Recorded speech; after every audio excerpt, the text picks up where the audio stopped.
Welcome to the first live reading of Me Too, Me Three, which is a novel I began in response to the ongoing allegations everyone and their mother seems to be getting.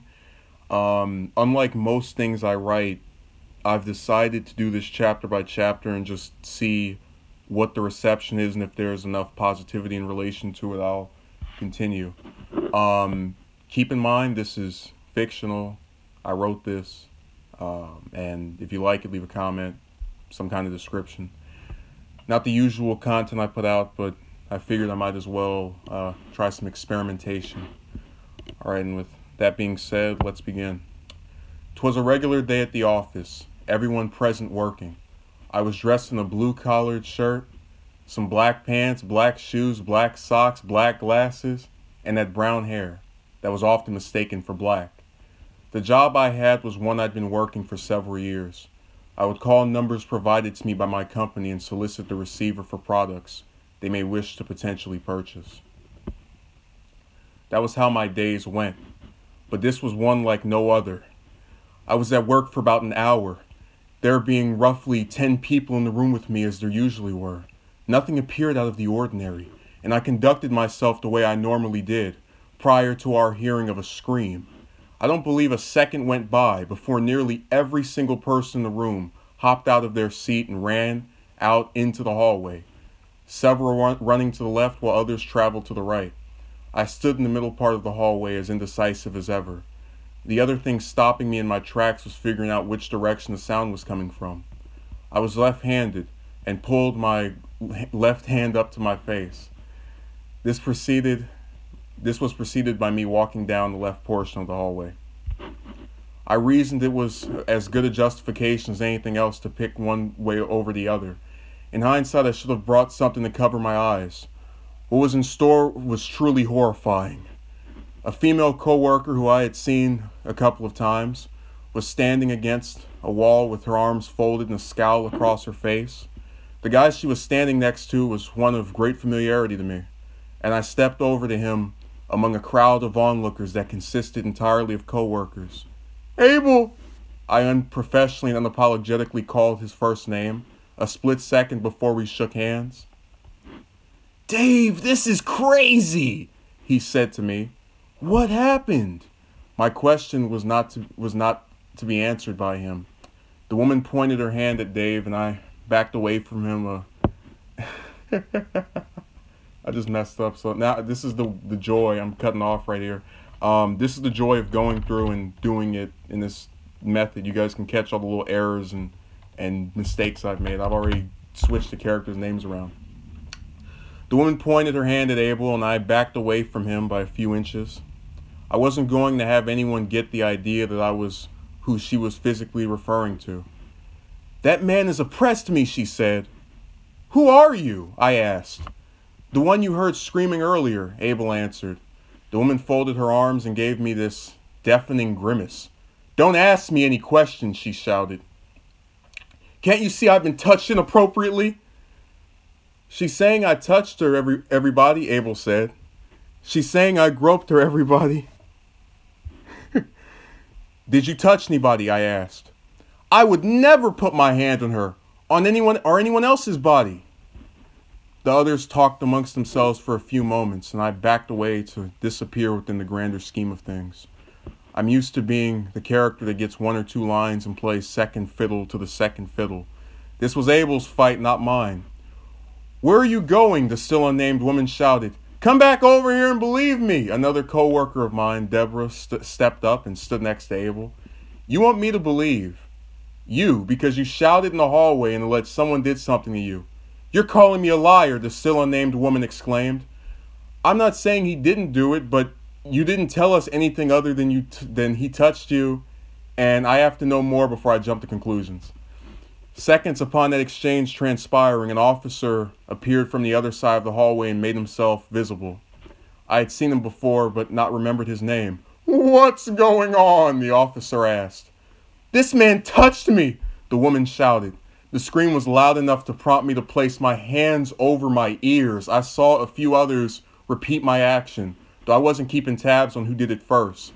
I just know I did it without turning to look and see if anyone else had as well. "Who are you?" the officer asked. Diane Zinke, she identified herself, holding an ID card in her hand and sticking it up to the officer's face in an act of complete compliance. He looked at it for a few moments and then gave her a glance. "I'm going to investigate this," the officer said. "How's about the rest of you go back to work and let me sort this out?" There was a series of head turning that followed his suggestion. Apparently, we no longer lived in an era where a cop could give an order and people just followed it for the sake of not causing any further problems than what had already happened.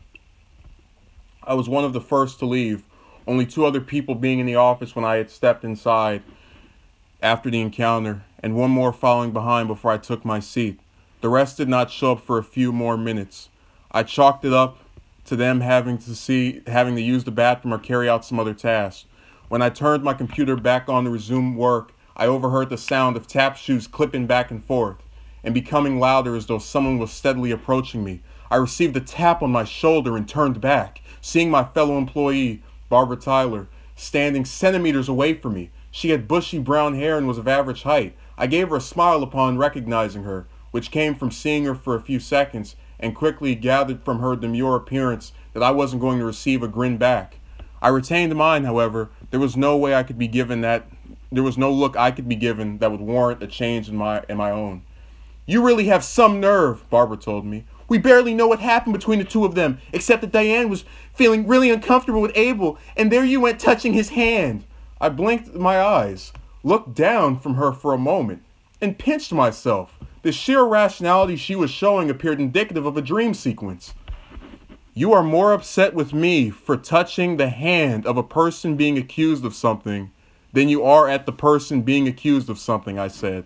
"No, I'm not," Barbara said. "Yet you singled me out among the many co-workers that were there. You're the only one that went up touching and trying to befriend him." "I can't befriend someone that already is my friend." Her eyes widened, and then she frowned, stepping away from me. I turned my back and resumed working. This included making calls for the promotion of our products that mostly centered around Comcast, a network provider that had started its business earlier in the year. Many of the employees had been asked to sign on and act as promoters of the cable company in their personal lives, the exchange being that we would receive a cheaper price than others using it. The promoting went for an hour prior to our room door being slammed open and our boss, Mr. Kern, stepping into our quarters. He was dressed in one of his several $100 suits, this one being cast in a tan color, and some fancy shoes that probably cost as much as my rent. His expression was serious, as he always was, though the idea of him abruptly entering the room was a foreign concept. "I'm going to need everyone's attention," he said, rolling his eyes. "We've got some charges being made against a fellow employee." "She's probably one of those crazies," a male coworker shouted. While that could be the case, I've been hearing her out, and the case made by the accused man. The guy who shouted was behind me, and he spoke in a voice I didn't recognize. Along with his comments being brushed off by Mr. Kern, there was a likelihood that he was going to get away with saying something that seemed rather assumptuous. "We're going to treat these charges seriously, and I'm going to take the appropriate actions," Mr. Kern continued. He walked out of the room abruptly and shut the door. I turned to look at the large clock placed on the wall. About 50 minutes remaining before I could retire for the day. Continuing with the knowledge that there were mere minutes left was a bit distracting, though I continued to make the calls until the time was over, noticing by staring at the clock again and grabbing my briefcase. I walked out of the room and saw Barbara standing in the hallway, her back pressed against the wall while she gave me a growl. "You should be ashamed of yourself," she told me. "You should be ashamed of yourself for hurting your back," I said. "I wonder what your mother thinks of your treatment of oppressed women." "Probably not much. I'm not treating them any way other than to say we need some proof." "What proof do you need besides her word?" "Maybe something that shows she isn't just trying to ruin someone's reputation." She made a hacking noise and looked to the ground momentarily. "You make me sick," Barbara shouted, walking down the hallway. By her account, I could expect for her to have a cold by nightfall. After exiting the building, I went into the parking lot in search of my car. I spotted the Blue Beauty after another person moved their car out of the way in leaving the parking lot by vehicle. I hopped inside and began a 15-minute journey back home. pulling up in my parking lot in the inaugural hour of the evening, which would be either 5 or 6 p.m. depending on who you spoke with. It was 6 p.m. when I came home, the sun nearly having set, and everything around me slightly darkened in texture by the lacking light. Opening the front door of my house, I stepped inside and shut it behind myself. Sitting on the couch in the living room was my 6-year-old son, Danny. The boy had long, dark brown hair that reached his back and was wearing some dark clothing, namely a black shirt, black pants, and black shoes. He was also covered by a black sheet. He briefly glanced at me and then returned to observing a news report that I was tuning out the details of. Danny, I called his name, turning his eyes from the television. What's with all of the dark garb? You always have it. How come I can't? Danny asked. Good point. I wasn't aware you sought emulation. What's that? Never mind. What are you watching? My eyes shifted to the television. There was a woman standing at a podium, a man in a suit standing on the side of her. She was reading from a paper, and whatever she was saying was lessened in volume by my son as he spoke. This lady says some man did something to her, Danny said. Dad, why would someone do that to her? I'm not sure. I don't know anything about the story. What story? A voice I identified as my wife said while steps could be heard in the hallway. I waited for her to come into the room before saying anything, which she did moments later. Apparently our son is watching some allegations of sexual assault being made, I told her. Apparently your job had the same thing happen today, she said. How do you... There was a robocall with your boss saying someone got accused. I moved to sit down on the couch next to Danny, who now stared intently at me. Apparently the way to grasp his attention now was to engage in discussion on this topic. I don't know if I've ever told you about Abel, I said. Janet stared at me with indifference. You haven't, she confirmed. I'm guessing he's a co-worker. You're guessing right. We've known each other ever since I started working there. So what's the story? A woman screamed in the hallway. We went out of our room to check it out.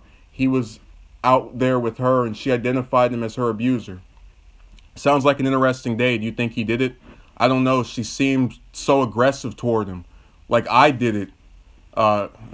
She seemed so aggressive toward me like I did it, all because I didn't automatically believe her. Well, just stay in the middle. It sounds like it could go either way. I nodded my head and rested my briefcase against the seat of the couch. Danny staring at me while I moved to the hallway, going into the kitchen and placing me several inches away from Danny's bedroom. I began composing some macaroni and cheese. This had been a favorite dish of my son for as long as he had moved away from consuming baby food, and always lights a twinkle in my eye to see him paying attention to a serious issue. The normal content of the television, whenever the remote was at his helm, was some cartoon.